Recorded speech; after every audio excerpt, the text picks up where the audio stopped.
Host کا سب سے پہلے بہت بہت شکر گزار ہوں کہ آپ نے ایک موضوع بہت سارے قوانین کے ساتھ ساتھ آئین کے ساتھ ساتھ جو کلوز ٹو مائی ہارٹ ہیں، اس میں سے ایک موضوع یہ بھی ہے جس کی وجہ سے ایک خواہش جو الیکشن کانٹیسٹ کرنے کی، اور اللہ تعالیٰ نے مہربانی کی کہ out of 22 and I was the youngest and I stood first.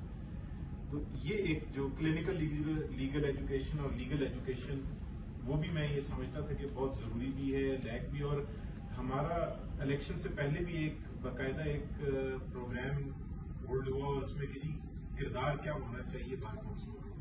تو میں آپ سب کی اجازت سے تھوڑا سا تاریخ کا سفر کرتے ہیں اور پھر واپس آتے ہیں آج کے کانٹیکسٹ میں.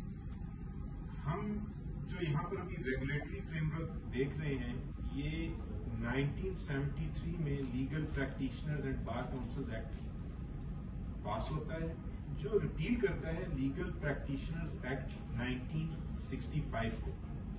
اور اس کے دو، جس طرح آپ لوگ مجھ سمیت ہم جو لا اسٹوڈنٹس ہیں ہم سمجھتے ہیں، اس کے مین ایمز اینڈ آبجیکٹوز میں بتایا جاتا ہے to regulate the legal practitioners and the bar councils. Education کا لفظ وہاں کہیں نہیں آیا، لیکن بھارت اس ایکٹ میں 1973 میں ہمارے سفر کا آغاز ہوتا ہے. ہم باقاعدہ قانون سازی کی جاتی ہے اور یہ ریکوائرمنٹ ہے.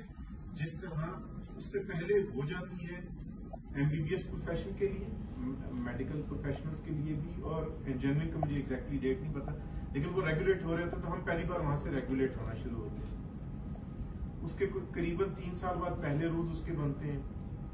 سفر جاری رہتا ہے اور پھر ہمیں یہ ریئلائز کرنا چاہیے کہ لیٹ 90s تک یہ اتنا گو ٹو پروفیشن نہیں ہے. کمرشل ایسپیکٹ اس کا کام ہے، لوگوں کی خواہش نہیں ہے، فرسٹ پرائیورٹی اور first choice to become a lawyer نہیں ہے.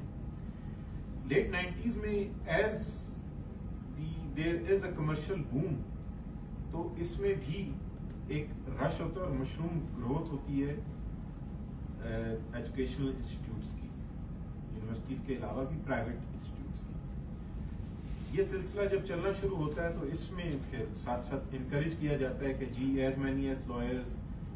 کچھ لوگ جنہوں نے اپنی ہیجمنی پولیٹیکلی قائم کی ہوتی ہے، ان کی یہ خواہش ہوتی ہے کہ جتنے بھی بندے انرول ہو جائیں تو مور ووٹس مور دا میریئر.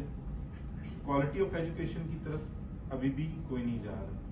اور جہاں تک انٹری ٹو دا پروفیشن تھی، اس کی طرف بھی دھیان نہیں ہے کہ بس آیا ڈگری ہے کر دیا، بیک گراؤنڈ چیک نہیں کیا کہ آیا کہیں اور کام نہیں کر رہے.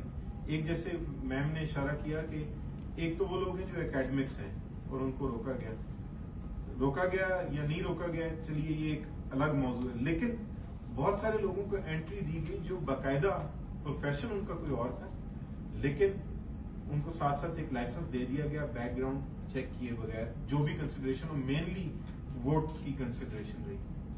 پھر اس میں ایک آتی ہے ہماری لائرز موومنٹ 2007 کی، آپ سب نے دیکھا، اور اس سے بھی انسپریشن لیگل ایجوکیشن کی طرف بہت اچھی ایک چیز بھی تھی.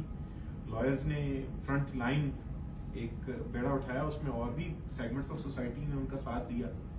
لیکن اس کا ایک جو منفی پہلو بہت ابھر کے آیا وہ یہ تھا کہ کورٹ سے تعلق ہم وکلا کا کم ہو گیا، اور جو نئی انرولمنٹ تھی اور نیو انٹرنٹس، وہ قریباً 1.5-2 سال کورٹس میں گئے ہی نہیں. وہ لرننگ کا پروسیس، ایک تو ویسے ہی انٹری ایسی ہوگی، کسی کا کوئی ریئل اسٹیٹ میں انوالو ہے تو اس نے کہا جی کہ میری فیملی میں ایک لائر ہونا چاہیے، کوئی حرج نہیں ہے. کوئی اور مطلب فیملیز نے کہا جی کہ جہاں اس طرح ہے تو ایک لائر بھی ہونا چاہیے. اس میں کوئی حرج نہیں ہے، لائر ہونا چاہیے. لیکن اس کے ساتھ ساتھ جو اہم پہلو تھا کہ پریکٹیکل لیگل ٹریننگ ہونی چاہیے. That is why it is called law practice. جو کچھ ہم پڑھ رہے ہیں، جو کچھ ہم اکٹھے میں جاتا ہوں پڑھاتا ہوں، سر نے مجھے موقع دیا، میرے محسن ہے، اور اسی طرح جب ہم کرتے ہیں تو ہم یہ نہیں دیکھتے